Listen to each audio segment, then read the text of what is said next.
છે કે પાણીનીએ સંસ્કૃતમાં અષ્ટાધ્યાયી નામનો ગ્રંથ જે છે એ ઈસવીસન પૂર્વે કઈ સદીમાં તૈયાર કરેલો હતો?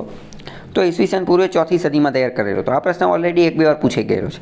ચલો, હવે મારો એક પ્રશ્ન છે, તમે વિચારીને જવાબ આપો કે અષ્ટાધ્યાયી ગ્રંથ કોણે લખ્યો? તો પ્રશ્ન પૂછાઈ જાય તો કે પાણીનીએ. કઈ ભાષામાં? તો કે સંસ્કૃતમાં. અષ્ટાધ્યાયી નામનો ગ્રંથ કોની માટે હતો? તો કે વ્યાકરણ માટે હતો. ગ્રામર, વ્યાકરણના નિયમો એની અંદર આપેલો હતો. હવે મોસ્ટ ટાઈમલી પ્રશ્ન એ છે કે આ ગ્રંથની અંદર કુલ કેટલા અધ્યાય હતા? તમે વિચારીને કહી શકશો આ ગ્રંથની અંદર કુલ કેટલા અધ્યાય હતા? હવે આ એકદમ સહેલો પ્રશ્ન હતો. કઈ રીતે? મેં તમને બહુ પહેલાં કીવર્ડ ટેકનિકનો ઉપયોગ કરવાનો કીધો હતો. કીવર્ડ ટેકનિક અહીંયા નાખો તો ખબર પડે. નામ શું છે? અષ્ટાધ્યાયી. અષ્ટાધ્યાયી તો કે અષ્ટાધ્યાયી કહેવા શું માંગે છે? અષ્ટ અધ્યાય. અષ્ટ અધ્યાય એટલે કે ગ્રંથ જ એવું કહેવા માંગે છે કે એમાં 8 અધ્યાય હતા. કેટલા અધ્યાય હતા? 8. બરાબર, સમજાણું? તમે વિચારો, અહીંયા આપણને કીવર્ડ ટેકનિક કઈ રીતે, આપણે ભલે વાંચેલું છે નથી વાંચેલું કંઈ ખબર નથી પડતી, તો પણ કીવર્ડ ટેકનિકના માધ્યમથી આપણે શું કર્યું? તો કે આપણે શબ્દનું ઓપરેશન કર્યું. શબ્દને ખોલી અને અંદર ઘૂસ્યા. શબ્દને ખોલી અને અંદર ઘૂસ્યા તો પણ જવાબ મળી જાય. ઓકે, તો આવું જોતું રહેવાનું. ચલો, અષ્ટાધ્યાયી જે છે એ તો ઈસવીસન પૂર્વે 4થી સદીમાં એ બનાવેલો હતો. અષ્ટાધ્યાયી 8 અધ્યાય છે. આ ઉપરાંત એનું બીજું નામ છે અષ્ટક અને શબ્દાનુશાસન. મોસ્ટ આઈએમપી અષ્ટક અને શબ્દાનુશાસન. અમુક વાર આવા ક્વેશ્ચન જે છે એ પૂછાઈ જશે. અષ્ટક અને શબ્દાનુશાસન. થોડા સમય પહેલાં જે છે ને આ ગ્રંથ ચર્ચામાં પણ હતો, કારણ કે કેમ્બ્રિજ યુનિવર્સિટીની અંદર આપણા ભારતના ડૉક્ટર ઋષિ રાજ પોપટ નામના વ્યક્તિ હતા ને, એમને એક એવો ક્લેમ કરેલો હતો કે સંસ્કૃતની એક સૌથી મોટી પઝલ જે છે, ગ્રામરની અંદર એક પઝલ આવેલી છે એક કે જે ઘણા સમયથી ઉકેલી શકાતી નથી, તો એમને અષ્ટાધ્યાયીની મદદથી ઉકેલી લીધી. હવે કઈ રીતે ઉકેલી, કેવી રીતે, એ બધું આપણે એની અંદર પડવાની જરૂર નથી. ખાલી ઉકેલી આપણે એટલું જાણવાની જરૂર છે. બીજું આપણે ડિટેલમાં જવાની જરૂર નથી. બરાબર, તો અષ્ટાધ્યાયી વિશે આટલી જરૂર છે. અને બીજી વાત કરીએ કે પાણીની જે છે, પાણીની તો કે તક્ષશિલાની અંદર પણ ભણાવતો હતો એવું કહેવામાં આવે છે. તો કે તક્ષશિલા સાથે એનું નામ જોડી દેવાનું વિધાનવાડામાં પૂછાઈ જાય તો. બરાબર, કે કયું નૃત્ય રંગબેરંગી વેશભૂષા અને ચમકદાર રજૂઆત માટે જાણીતું છે? રંગબેરંગી વેશભૂષા અને ચમકદાર રજૂઆત માટે. બરાબર, તો આ નૃત્ય જે છે એ કથકલી નૃત્ય જે છે એ એની માટે જાણીતું છે. આપણે વાત કરીએ કે કથકલી નૃત્ય જે છે તો કે એ કેરળનું નૃત્ય છે. કથકલી નૃત્ય જે છે એ કેરળનું છે. અને જો નીચે તમે એનો ફોટો વગેરે જોઈ શકશો તો કે એનું મહોરું પહેરેલું હોય છે, મોઢા ઉપર, આખા મોઢા ઉપર કલર કરેલો હોય છે. નીચે જો વેશભૂષા કેવી છે તો કે રંગબેરંગી છે. અને એનું મોઢું જે છે એ અલગથી જ આપેલું છે. એનું આખું જે મહોરું જે છે, કોઈ પણ વ્યક્તિ ખાલી આ મહોરું જોઈને પણ કહી શકે કે આ કયું છે? તો કે આ કથકલી નૃત્ય છે. ઘણી બધી વાર સાઉથના મૂવીઝની અંદર અમુક વાર આની એક ઝલક આપવામાં આવેલી હોય છે. કથકલી નૃત્ય જે છે એ ચાલતું હોય છે. બરાબર, તો કે કેરળનું આ નૃત્ય છે. અને એની અંદર શું તો કે રંગબેરંગી વેશભૂષાને એ બધું હોય છે. કથકલી નૃત્ય જે છે તો એની અંદર મુખ્યત્વે 3 ભાગ અથવા એની 3 કેરેક્ટરિસ્ટિક્સ, 3 કેરેક્ટર જોવા મળે છે.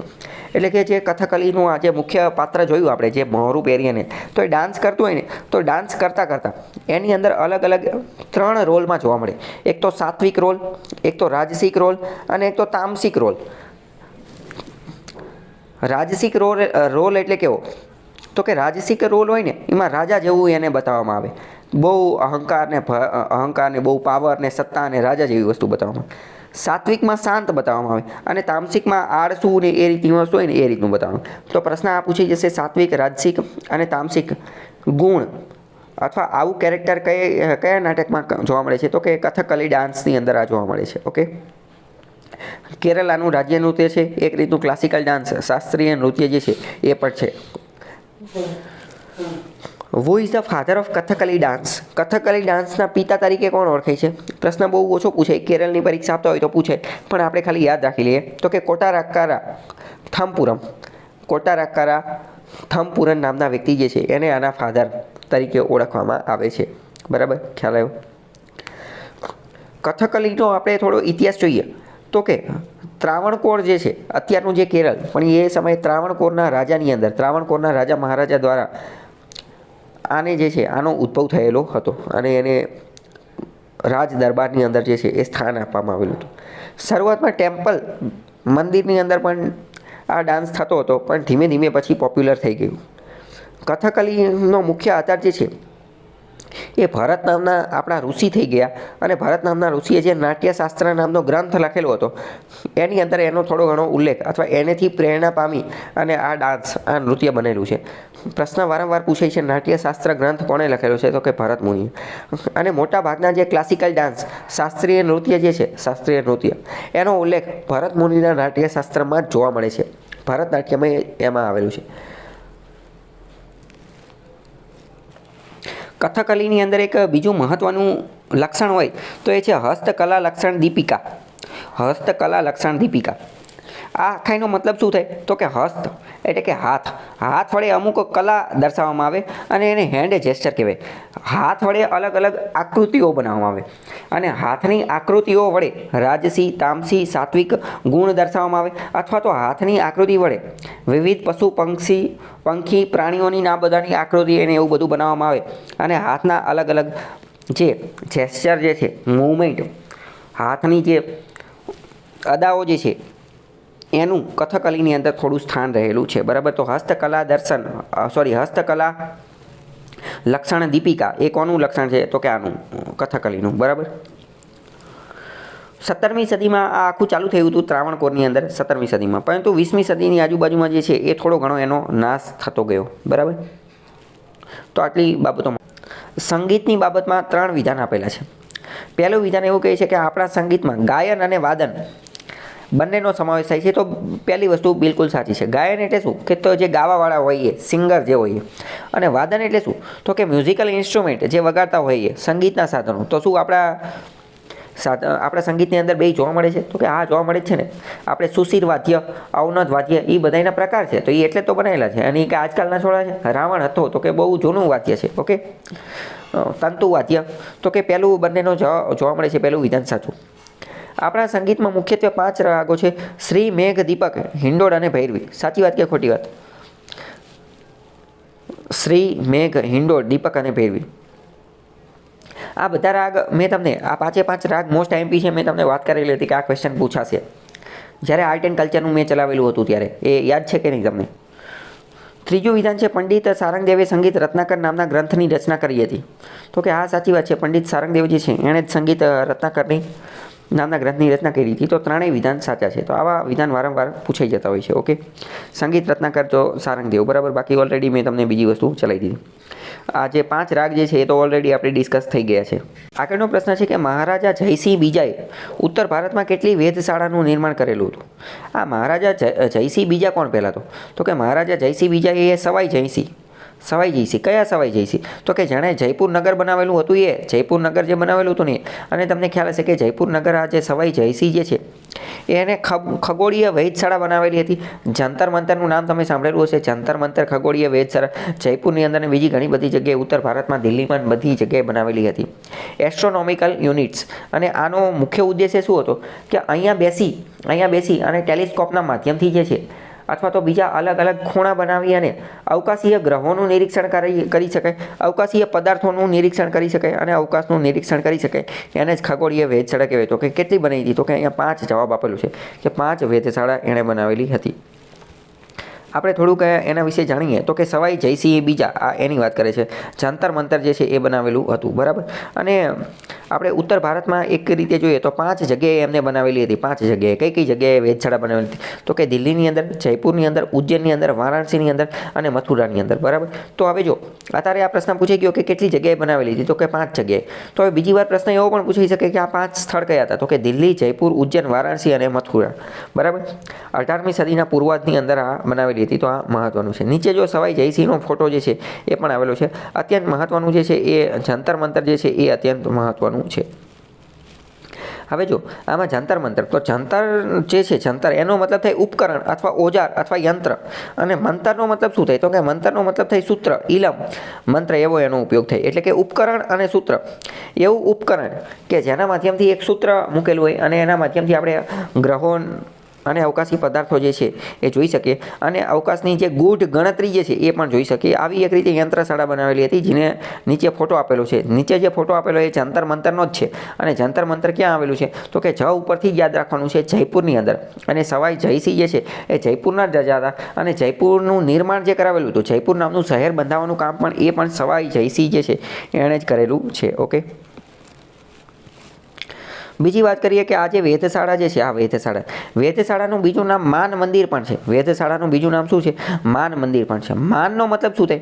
માનનો મતલબ અહીંયા આપણે કોકને જે માન આપતા હોય, રિસ્પેક્ટ, આદર આપતા હોય, એ માનની એ વાત નથી. માનનો એ મતલબ થાય માપવા માટેની ક્રિયા. હિન્દીમાં આજે પણ આ શબ્દ વાપરવામાં આવે છે કે માન એટલે શું? તો કે કંઈક વસ્તુ મેઝરમેન્ટ માપવું હોય ને તો એને માપવા માટેની પ્રક્રિયા કહેવાય. તો આના માધ્યમથી ઘણી બધી વાર આ લોકો જે છે એ અંતર માપવાની કોશિશ પણ કરતા હતા અને ગ્રહોની પરિસ્થિતિ, ગ્રહોનું માપ લેવાની એ બધું કામ પણ કરતા હતા કે પૃથ્વીથી ગ્રહનું અંતર કેટલું છે ને એ બધું. બરાબર, તો એના માધ્યમથી આ બધું ચાલુ હતું. ચલો, હવે બીજો પ્રશ્ન એ થાય કે આ લોકો એ સમય તો એટલા ખતરનાક સાધનો ન હતા, તેમ છતાં પણ કઈ રીતે જોતા હતા? તો આમાં કેવું હોય કે અમુક એંગલ બનાવી દીધા હોય. એ એંગલથી તમે જુઓ, અમુક ખૂણાથી તમે જુઓ, 30 ડિગ્રીનો ખૂણો, 50 ડિગ્રી, 60 ડિગ્રીનો ખૂણો, તો તમને અમુક ગ્રહ અથવા અમુક નક્ષત્ર સમૂહ જે છે એ દેખાઈ રહે. બરાબર, બાકી ઓરિજિનલ તો તમે અહીંયા જાઓ એટલે થોડો આઈડિયા આવે. તો એમાં ગ્રહની ગતિ જે છે એ પણ ચેક કરવામાં આવતી હતી કે ગ્રહની ગતિ કઈ દિશામાં ગતિ કરે છે એ બધું. બરાબર, વારાણસી ખાતેની વેધશાળા જે છે એને તો ખાસ માન મંદિર તરીકેથી જ ઓળખવામાં આવે છે.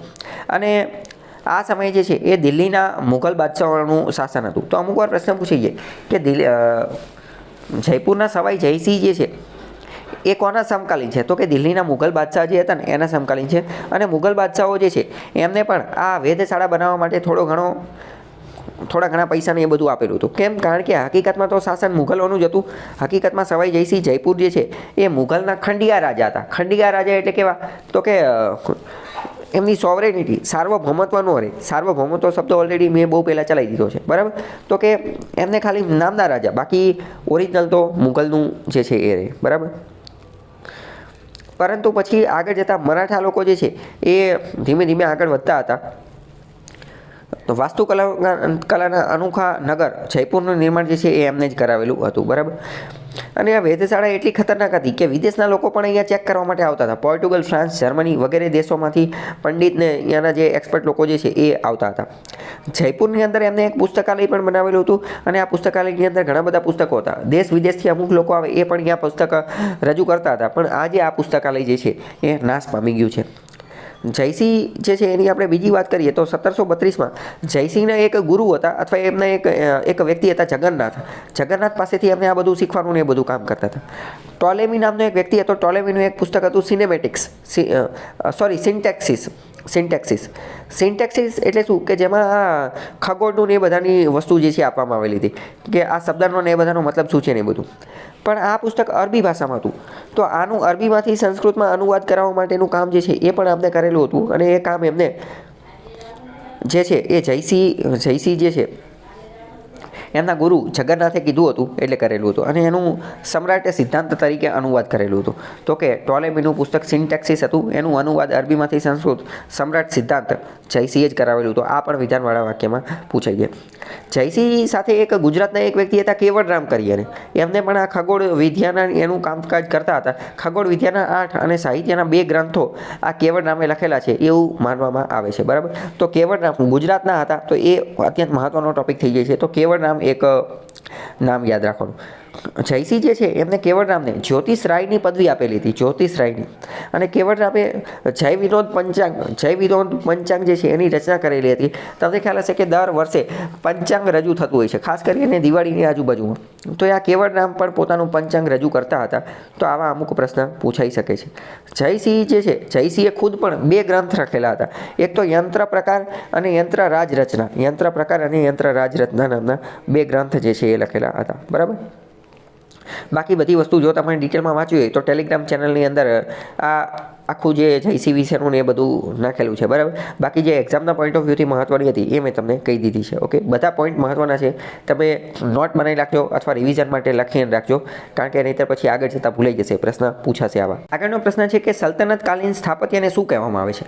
સલ્તનતકાલીન સ્થાપત્ય, તો કે જે સલ્તનતકાલીન હતું તો સલ્તનતકાળમાં મુખ્યત્વે કોણ હતા? તો કે મુસ્લિમ લોકોનું શાસન હતું, મુસ્લિમ લોકોનું. આપણે ગુજરાતની અંદર સલ્તનતકાલીનમાં વાત કરીએ તો મોહમ્મદ બેગડો ને એ બધા, અહમદ શાહ ને એ બધા શાસન કરતા હતા, બરાબર. તો સલ્તનતકાલીનમાં મુખ્યત્વે મુસ્લિમ લોકો કરતા હતા. તો આમની જે સ્થાપત્ય કલા હતી એને ઇન્ડો ઇસ્લામિક શૈલી કહેવામાં આવે છે. ઇન્ડો ઇસ્લામિક શૈલી શા માટે? કારણ કે ઇસ્લામ સ્થાપત્ય કલાના અમુક લક્ષણો હતા ને એ પણ આમાં જોવા મળે છે, અને ભારતના લક્ષણો પણ જોવા મળે છે. For example, dome like structure. મસ્જિદની અંદર તમે જોયેલું હશે, ડોમ જેવું સ્ટ્રક્ચર હોય છે, ડોમ જેવું. એટલે કે આપણે ડોમ જે છે ગુજરાતીમાં શું કહેવાય, અત્યારે મને નામ યાદ આવતું નથી, બરાબર. તો એ ભેગું કર્યું. પછી તમને ખ્યાલ હશે કે આ મસ્જિદની એની અંદર તમે જુઓ તો પિલ્લર એટલે કે મિનારને એવું બધું જોવા મળે છે, બરાબર. તો એ બંનેને ભેગું કરી અને કર્યું તો કે એને ઇન્ડો ઇસ્લામિક શૈલી કહેવામાં આવે છે. પણ હું તમને બીજો મહત્ત્વનો પોઈન્ટ કહી દઉં કે ઘણા બધા ઇતિહાસકારો એવી આર્ગ્યુમેન્ટ પણ કરે છે કે આ ડોમ લાઇક સ્ટ્રક્ચર જે છે, ડોમ લાઇક સ્ટ્રક્ચર, ડોમ જેવું કે જે મસ્જિદમાં જોવા મળે ને એ બધી જગ્યાએ જોવા મળે, બરાબર. તો કે એ ઇસ્લામિક શૈલીનું લક્ષણ છે. પણ અમુક લોકો એને નકારે છે કે ના ના એવું નથી, કે આ તો ભારતનું પોતાનું છે. કેમ? કારણ કે આપણે વર્ષોથી સ્તૂપ તો બનાવતા હતા, તો કે સ્તૂપ જે છે એ ડોમ જેવો સ્ટ્રક્ચર તો છે. પછી બીજા અમુક એવું કહે છે કે મસ્જિદમાં જે પિલ્લર હોય તો કે પિલ્લર એ ઇસ્લામિક શૈલીનું લક્ષણ. તો અમુક ઇતિહાસકારો એને પણ નકારે છે કે ના, એ વાત એ ખોટી, એ ભારતનું પોતાનું છે. કેમ? કારણ કે અશોકે તો આવા ઘણા બધા પિલ્લર બનાવી દીધા હતા, ઈરાનની અંદર ને ઈરાકની અંદર ને એ બધી જગ્યાએ એને પિલ્લર બનાવી દીધા હતા, અફઘાનિસ્તાનમાં બનાવી દીધા હતા, બરાબર. પણ ઇન શોર્ટ એ જે કોઈ પણ હોય આપણને ખબર હોવી જોઈએ કે ઇન્ડો ઇસ્લામિક શૈલી એને કહેવામાં આવે છે. બાકી મથુરા શૈલી અને ગાંધાર શૈલી એ શું છે એ તમે કહી શકશો? મથુરા શૈલી, ગાંધાર શૈલી અને અમરાવતી શૈલી 3 પ્રકારની શૈલી હતી. આ મુખ્યત્વે સ્કલ્પચર, શિલ્પ બનાવવા માટેની, મૂર્તિઓ બનાવવા માટેની જે છે એ હતી, બરાબર. તો એ વારંવાર પ્રશ્ન જે છે એ પૂછાતો હોય છે. ગાંધાર શૈલી એ અફઘાનિસ્તાનની આજુબાજુમાં, મથુરા જે છે એ ઉત્તર પ્રદેશની આજુબાજુના વિસ્તારમાં જે છે એ જોવા મળતી હતી, બરાબર. વડોદરામાં કલા ભવનની સ્થાપના ક્યારે થઈ હતી? તો કે વડોદરાનું જે કલા ભવન જે છે એ ક્યાં 1890ની અંદર એની સ્થાપના થઈ હતી. અત્યારે પણ આ કલા ભવન જે છે એ કામ કરે છે, અને આપણે જે MSU મહારાજા સયાજીરાવ યુનિવર્સિટી જે છે અહીંયા આ કલા ભવન કામ કરે છે. અને આ આર્ટ, કલ્ચર, ડ્રામા, નાટક આ બધાનું કોઈ પણ કામ ધંધો કરવો હોય, એની વિશે ભણવું હોય વ્યવસ્થિત પ્રોફેશનલ રીતે, શિસ્તબદ્ધ રીતે અહીંયા જો ભણવું હોય, એની ડિગ્રી લેવી હોય તો કલા ભવનની અંદર જઈને આ બધું કામ કરી શકાય. સયાજીરાવ ગાયકવાડે 1890ની અંદર એ બધું બનાવી દીધું હતું. નીચે જો એનો ફોટો ને એ બધું પણ આપી દીધેલું છે, બરાબર. શરૂઆતમાં જ્યારે આને બનાવવામાં આવેલું તો ત્યારે એને સેનાપતિ ભવન કહેતા હતા, સેનાપતિ ભવન. પરંતુ પછી આગળ જતાં એને કલા ભવન જે છે એ કહેતા હોય છે. હવે જો હું તમને એક બીજી વાત કહું, આ બધા ક્વેશ્ચન એવા છે ને કે આ બધા ક્વેશ્ચન આપણને ન આવડતા હોય સામાન્ય રીતે. પહેલું તો જો આપણને આવડતા હોય ક્યારે? જો આપણે વડોદરામાં રહેતા હોય તો. અને બીજી વાત, વડોદરામાં રહેતા હોય તોય આવડતા હોય ને તો આપણે કોઈ ફાઇનલ ખબર નથી કે આવડતા જ હોય. પણ આ બધા ક્વેશ્ચન એવા છે કે જો આને આપણે ડિટેલમાં ક્યારેય ન વાંચેલો હોય. આ બધા બાઉન્સર ટાઈપના ક્વેશ્ચન છે કે જે ગમે ત્યાંથી ફેંક કરતા હોય.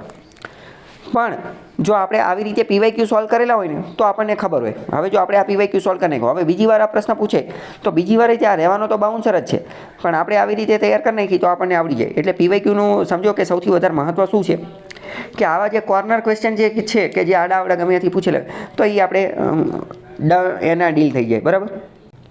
ઉદયગીરીની ગુફા, ભારહૂતનો સ્તૂપ, હાલેબીડુના શિલ્પ અને વીરભદ્રની પ્રતિમા બધું ક્યાં ક્યાં આવેલું છે એ હું તમને કહી દઉં.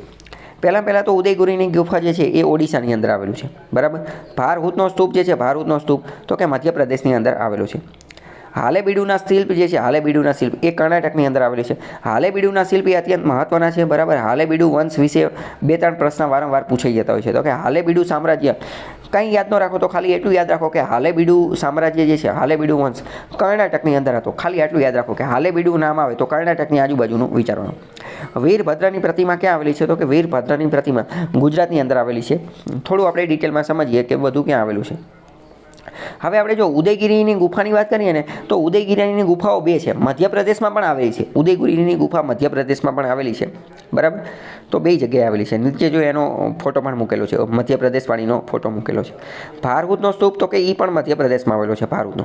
અને ઉદયગીરીની ગુફા જે છે એ ઓડિશામાં પણ આવેલી છે, બરાબર. તો અહીંયા ઓડિશાવાળી પૂછેલી હતી. ખંડગીરી હકીકતમાં જે ઓડિશાવાળી રહી ને તો એને એકવાર જોડકામાં બોલે છે કે ઉદયગીરી અને ખંડગીરીની ગુફા ક્યાં આવેલી છે. આ જોડકામાં ગુફામાં પૂછાય છે કે ઉદયગીરી અને ખંડગીરીની ગુફા ક્યાં આવેલી છે, તો કે ઓડિશાની અંદર કટકની અંદર આવેલી છે. તો બેયનો એ કાર્ય પૂછાતી હોય છે.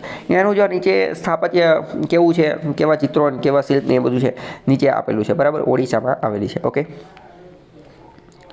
નીચે જો ઉદયગીરી જે છે એનું એક વિષ્ણુ એ વરાહ અવતારની અંદર જોવા મળે છે. વરાહ એટલે કે ભૂંડ, બરાબર. તો વરાહ અવતારની અંદર જોવા મળે છે. અને આખું જે આ ફોટો જે છે તો એની અંદર 15, 16, 17, 18, 19 જેટલા અલગ અલગ આ બધા શિલ્પ છે અને બધાનો કંઈક અલગ જ મતલબ થાય છે, બરાબર. એ હું બીજા એકાદા વિડીયોમાં ક્યારેક સમજાવીશ કે શું મતલબ થાય ને કેવી રીતે ને બધું, બરાબર. પછી વાત કરીએ હાલીબીડીનો શિલ્પ. તો જો હાલીબીડીના શિલ્પ જે છે એમાં પણ વિષ્ણુનો વરાહ અવતારને બીજા બધા ઘરેણા અને માતાજીને મહિષાસુર મર્દિની ને એ બધું જોવા મળે છે, બરાબર. અને એની ઉપર પણ પ્રશ્ન પૂછાતો હોય છે. કર્ણાટકમાં જોવા મળે છે. તો મોસ્ટ ઇમ્પોર્ટન્ટ કર્ણાટક, બરાબર. કયા સફળ સત્યાગ્રહે વલ્લભભાઈ પટેલને સરદારનું બિરુદ આપેલું હતું? તો પહેલાં તો એ વલ્લભભાઈ પટેલે જ હતા. સરદારનું બિરુદ ક્યાં મળ્યું હતું? તો બારડોલી સત્યાગ્રહ 1928ની અંદર મળેલું હતું. અને કોણે આપ્યું હતું? તો કે બારડોલીની બહેનોએ, બારડોલીની બહેનોએ, બારડોલીની જે મહિલાઓ હતી એમને આ બિરુદ આપેલું હતું. આ પ્રશ્ન ઓલરેડી વારંવાર ઘણી બધી વાર પ્રશ્ન પૂછાઈ ગયેલો છે, બરાબર. અને બાકી તો બારડોલી સત્યાગ્રહ આપણે ડિટેલમાં કરતા હોય ત્યારે પણ સમજીએ છીએ, બરાબર. ઘનશ્યામભાઈ છોટાલાલ ઓઝાના સંબંધમાં નીચેના વિધાનો ધ્યાને લો. પહેલું એવું કહે છે કે તેઓ સવિનય કાનૂન ભંગની ચળવળમાં વિરમગામમાં ભાગ લીધો હતો, બરાબર, બિલકુલ સાચી વાત છે. લીંબડીની લડત 1938માં ભાગ લીધો હતો, બિલકુલ સાચી વાત છે. ભાવનગર રાજ્યમાં જવાબદાર તંત્રના પ્રધાનમંડળમાં તે ગૃહ ખાતાના પ્રધાન હતા, એ વાત પણ સાચી છે. 1972માં ગુજરાત રાજ્યના મુખ્યમંત્રી બન્યા હતા, તો એ વાત પણ સાચી છે. તો હવે જો ઘનશ્યામભાઈ છોટાલાલ ઓઝા, આપણે આના વિશે બહુ બધી વાત સાંભળેલી હોય, ન સાંભળેલી હોય, કંઈ એટલું બધું આ બહુ જોરદાર પ્રશ્ન છે નહીં. તો હવે આધાર પૂછાઈ ગયો તો એમની બાબતના આ 4 વિધાન જે છે એ આપણે પાકા કરી નાખવાના કે આ 4 વસ્તુ એમના વિશે યાદ રાખી લેવાની કે હવે બીજી વાર આ 4 પૂછે ને તો આપણે એનો જવાબ આપી શકીએ. અથવા આ 4ને સંબંધિત બીજી કોઈ આડું અવડું પૂછે અને લોજિકથી એનો જવાબ આપવો પડતો હોય તો એ પણ આપી શકીએ, બરાબર. તો આ 4 યાદ રાખી લેવાની. ઓકે, દક્ષિણ ગુજરાતની જે કોટવાડિયા કોમ જે છે, કોટવાડિયા કોમ એ કોની ઉપર ગુજરાન ચલાવે છે? તો કોટવાડિયા કોમ જે છે એ વાંસ કામ કરી અને ગુજરાન ચલાવે છે. પહેલાં કોટવાડિયા શું છે એ સમજીએ. તો કે બ્રિટિશરના સમયમાં કોટવાડિયા લોકો જે છે ને એ બેમ્બુ એટલે કે વાંસનો ઉપયોગ કરી અને અલગ અલગ માલ સામાન, વસ્તુ, રમકડા, બધી વસ્તુ બનાવતા હોય છે. એકવાર એક બ્રિટિશ ઓફિસર જે છે એ વિસ્તારની અંદર ગયો હશે, કોટવાડિયાના વિસ્તારની અંદર. તો કે ત્યાં જઈને શું થયું? તો કે આ જે કોટવાડિયા, ક્યારે એમનું નામ કોટવાડિયા હતું નહીં. તો આ જે સમાજના લોકો જે છે આ લોકોએ એમને એક વાંસનો બનાવેલો એક ખાટલો આપ્યો. વાંસનો બનાવેલો શું આપ્યો? ખાટલો. હવે ખાટલાને ઇંગ્લિશમાં શું કહે? તો કે કોટ. શું કહે? કોટ કહેવાય. વાંસલાને ઇંગ્લિશમાં કોટ કહેવાય, COT. તો એને જોઈ અને બ્રિટિશર જે છે, બ્રિટિશ અધિકારી, એ અભિભૂત થઈ ગયો અને એને નામ આપ્યું કોટવાડિયા, કે આ તો કોટવાડિયા છે, કોટ બનાવવાવાળા, કોટવાળા. અને એની ઉપરથી કોટવાડિયા શબ્દ બની ગયો, બરાબર. વાંસ કામ માટે જાણીતા છે. આપણે વાત કરીએ કે આદિમ જૂથ જાતિઓ, એને ઇંગ્લિશમાં કહેવાય PVTG, particular vulnerable tribal groups. આખા ભારતની અંદર ટોટલ કેટલી PVTGs છે? તો કે 75 PVTGs ઓલરેડી મેં તમને ઓલાની અંદર ચલાવેલું છે, બરાબર. આખા ભારતમાં 75 PVTGs છે. ડિટેલમાં સમજવું હોય તો એ વિડીયો જોઈ લેજો. અને ગુજરાતની અંદર કેટલી PVTGs છે? તો કે ગુજરાતની અંદર 5 PVTGs છે. 5ના નામ તમને ખબર હોવી જોઈએ. કેમ? કારણ કે કોટવાડિયા એમાંની એક છે. તો કે કાથોડી, કોલકા, કોટવાડિયા, પઠાર અને સિદ્ધી, આ 5 જે છે એ આદિમ જૂથ છે, એટલે કે PVTGs છે. કાથોડીનું આપણે સમજીએ તો કાથોડી નામ ઉપરથી ખબર પડે છે આમનું મેઇન કામ શું છે? તો કે કાથો બનાવવાના કામ કરે છે. મુખ્યત્વે શું કરે છે? કાથો બનાવવાનું કામ કરે છે. તો બીજી વાર આ પ્રશ્ન પૂછાઈ જશે. અત્યારે જો કોટવાડિયા પૂછી ગયું કે કોટવાડિયા કોની હારે? તો કે વાંસ કામ હારે. તો કે કાથોડી એ કાથો બનાવવા હારે, કાથો કામ હારે. કોલકાની વાત કરીએ તો મુખ્યત્વે લોકજીવન ઘડવાના કુદરતી પરિબળો સાથે અને આઘાત પ્રત્યાઘાતને સંસ્કૃતિનો વિકાસ થયેલો છે. કોટવાડિયા જે છે એને વિટોડિયા પણ કહેવામાં આવે છે, વિટોડિયા તરીકે. પઠારની વાત કરીએ તો પઠાર તો ભાલ વિસ્તારની અંદર, નળકાંઠાના વિસ્તારની અંદર, નળ સરોવરની આજુબાજુના વિસ્તારની અંદર જોવા મળે છે. અને નળ સરોવર જે છે એ અમદાવાદ અને સુરેન્દ્રનગર એ બેની સરહદ ઉપર આવેલો છે, બરાબર. પઠાર લોકોનું તો આપણે મંજીરા નૃત્ય વિશે પણ વાત કરેલું હતું. હલેસા નૃત્ય, અહીંયા નૌકાના હલેસા મારતા હોય એવી રીતનું નૃત્ય જે છે એ કરતા હોય છે. સીધી એ તો જૂનાગઢની આજુબાજુ આવેલા છે. તો સીધી જાતિને હબસી અને બાદશાહ ઉપનામથી ઓળખવામાં આવે છે. આફ્રિકન મૂળના છે. અને સીધી લોકોનું ધમાલ નૃત્ય જાણીતું છે. આ નૃત્યની અંદર જે ઢોલ હોય એ ઢોલને ધમાલ કહેવામાં આવે છે, બરાબર. અને સીધીને હબસી અને બાદશાહ ઉપનામ, તો આ બધું તમારે યાદ રાખવાનું છે, બીજી વાર પ્રશ્ન પૂછાઈ જશે. કોટવાડિયાની થોડી વાત કરીએ તો એ વિટોડિયા તરીકે ઓળખવામાં આવે છે અથવા તો વાંસફોડિયા તરીકે ઓળખવામાં આવે છે. વાંસફોડિયા શા માટે? કારણ કે વાંસ આરે તો એ કામ કરે છે. વાંસફોડિયા skill of preparing bamboo articles, વાંસમાંથી અલગ અલગ આર્ટિકલ્સ, હેન્ડીક્રાફ્ટને એવું બધું બનાવતા હોય છે. COAT કોટ ખાટલો બનાવેલો હતો બ્રિટિશ ઓફિસર માટે, એટલે કોટવાડિયા બનેલા હતા. બરાબર.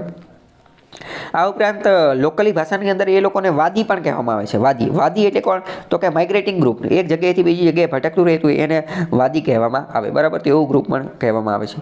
તો આ કોટવાડિયાનું આટલું વિગત ખબર હોવી જોઈએ.